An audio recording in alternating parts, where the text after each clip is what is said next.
Nama saya adalah Hani Zafirah binti Muhammad Zubri atau lebih mesra dikenali sebagai Kak Nis. Saya berstatus sebagai seorang isteri, tuan-puan. Saya dah berkahwin, mempunyai 3 orang anak, berumur 39 tahun, dan introducer saya adalah Puan Malia binti Ramli. Dipendekkan cerita, apa turning point saya sampai saya berjaya capai founder Mr. Deloitte ni adalah ketika bulan 4 tahun 2022, ketika Puan Malia berjaya resign daripada kerja makan gaji dia sebagai, bukan salang-salang sebagai senior HR manager di syarikat multinational pada umur beliau 39 tahun.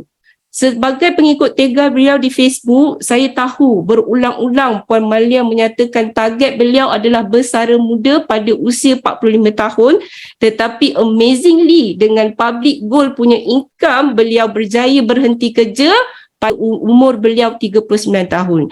So saya cakap, dia trigger hati dan perasaan saya. Saya cakap pada suami saya, this is my future, masa hadapan saya. Dan saya selama hari ini saya berdoa, ya Allah, pertemukanlah saya dengan bisnes yang saya boleh buat dari rumah, yang boleh saya generate income, dan sebagai exit plan untuk saya suatu hari nanti, supaya saya ada lebih masa dengan orang-orang yang saya sayang.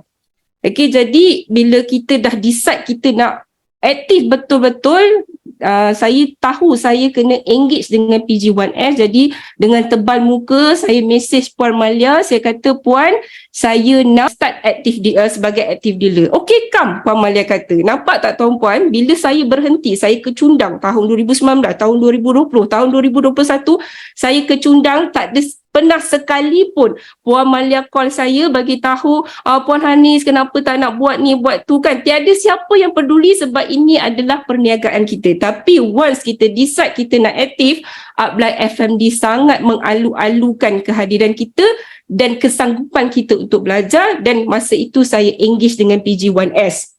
Dan cabaran yang paling utama tuan-puan adalah fasa membina diri. Sebab bila kita engage dengan PG1S, kita kena hadir training apa semua, saya masih ada sleep disk, saya masih diserang sleep disk.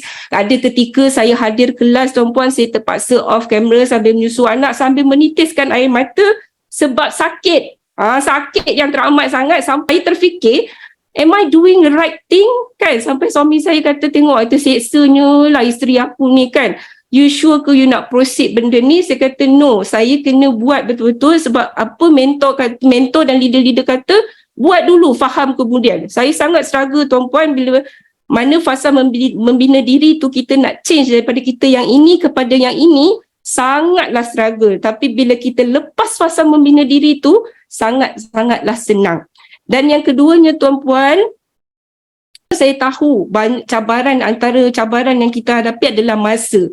Musuh utama kita adalah masa. Dan apa yang saya buat tuan-puan, saya membangun di TikTok dan saya cabar diri, saya buat video, saya kenal pasti waktu yang paling tenang saya boleh memberi dengan ikhlas, membuat konten dengan ikhlas untuk menyampaikan manfaat kepada orang ramai. Saya dikenal pasti di dalam kereta saja tuan-puan. Dan surprisingly, banyak video-video saya yang viral, yang dapat lead dan closing adalah di dalam kereta. Kan, kita sebab tu kata tak apa nanti tanpa tapi tu. Kalau berhenti tak ada siapa yang peduli tuan-puan. Semua orang ada cabaran, saya yakin ada liku-likunya. Saya yakin semua orang pun struggle dengan kita punya masalah, dan percayalah, masalah peribadi Upline FMD kita tak boleh bantu diri kita. Kita sendiri yang kena selesaikan masalah peribadi kita. Tapi kalau kita stuck atau ada masalah di dalam bisnes, Upline FMD kita sentiasa ada. Sebab tu kita kena engage dengan PG1S, sentiasa konsult dengan Upline FMD. Nescaya anda berada di track yang betul. Dalam public goal ni, especially di dalam G100 tuan-puan, dia sama ada pilihan dia berjaya atau berjaya saja. Sama ada you nak buat atau tidak, itu terpulang kepada diri you, sebab ini adalah perniagaan kita. Sebab tu saya ulang sekali lagi, buat tanpa nanti, buat tanpa tapi. Jika berhenti, tiada siapa yang peduli. We create our own success story. Okay?